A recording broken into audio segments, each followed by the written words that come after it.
Menteri Keuangan Purbaya Yudi Sadewa mengatakan akan segera menindak pelaku thrifting atau impor barang bekas. Saya harapkan mereka mulai hentikan itu karena ke depan kita akan tindak. Sekarang pun di lapangan kita periksa terus dari waktu ke waktu. Kalau ketangkap ya nggak bisa kayak dulu lagi kira-kira.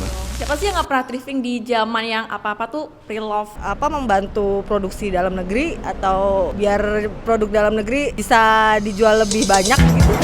Apakah benar seperti itu? Kata siapa? Kata mereka. Semangat pagi sahabat BC, gimana kabarnya? Akhir-akhir ini ramai lagi ya berita tentang thrifting atau jual beli pakaian bekas impor. Mungkin dari sahabat BC masih banyak nih yang bertanya-tanya, kenapa sih dilarang? Yuk sekalian kita dengar tanggapan sahabat BC terkait thrifting. Kak, pernah thrifting baju bekas impor nggak? Pernah?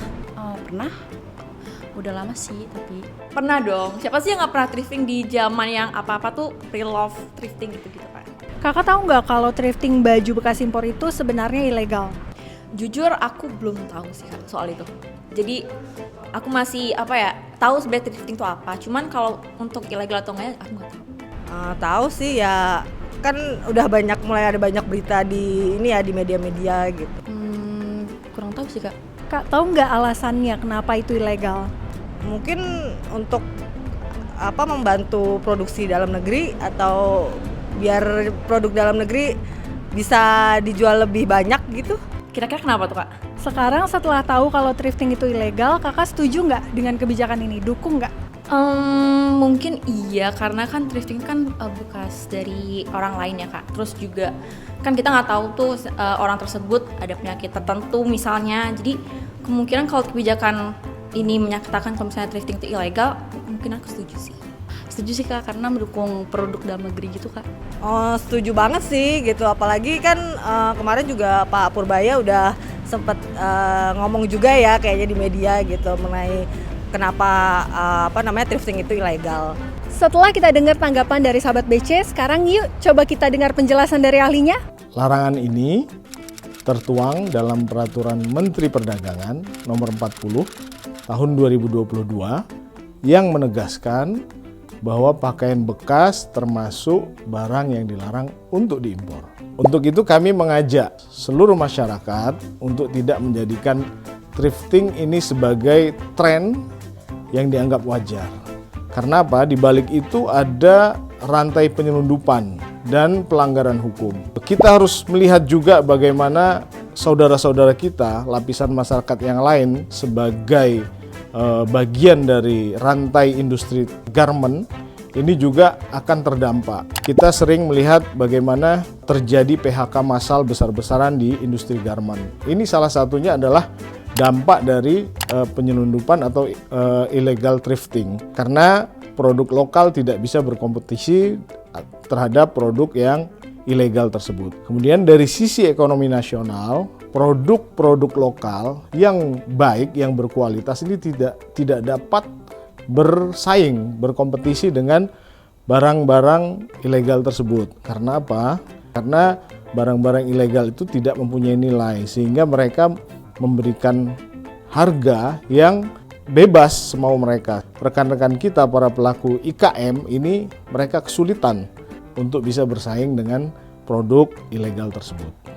Oleh sebab itu, sahabat BC, kalian juga memiliki peran yang sangat besar dalam menggeser tren ini maupun mendukung pelaku usaha dalam meningkatkan kualitas dan mendorong daya saing produk dalam negeri.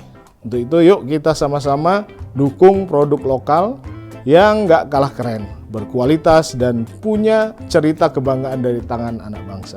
Untuk mencegah masuknya barang ilegal ini, Bea Cukai diamanatkan untuk melakukan pengawasan di berbagai pintu masuk barang impor, termasuk jalur-jalur rawan penyelundupan, antara lain di pesisir timur Sumatera, kemudian perbatasan Kalimantan yang sebagaimana kita ketahui banyak terdapat jalur-jalur tikus. Bea Cukai di tahun 2025 telah melakukan penindakan lebih dari 200 kali terhadap balpres ini. Kemudian juga di samping itu Bea Cukai bekerja sama dengan aparat penegak hukum lainnya bagaimana kita juga melakukan pengawasan di titik-titik yang merupakan jalur rawan ataupun jalur tikus. Nah, terhadap barang hasil penindakan dilakukan pemusnahan. Ada satu terobosan baru yang diberikan oleh Bapak Menteri Keuangan, Bapak Purbaya, bahwa terhadap barang hasil penindakan berupa balpres ini agar dapat bermanfaat, yaitu dengan cara dilakukan recycle. Recycle menjadi produk benang, sehingga diharapkan hal ini bisa memberikan dampak positif dan manfaat kepada masyarakat Indonesia. Nah, sahabat BC, jadi sesuai dengan peraturan yang berlaku, thrifting atau jual beli pakaian bekas impor ini tidak dilarang tanpa alasan ya, tapi ada resiko kesehatan dan juga dampak besar bagi industri dalam negeri. Jadi yuk sama-sama kita dukung produk lokal, cintai karya anak bangsa dan lawan penyelundupan barang ilegal. Jangan lupa like, subscribe, dan share ke teman kamu. See you! Kata Mereka.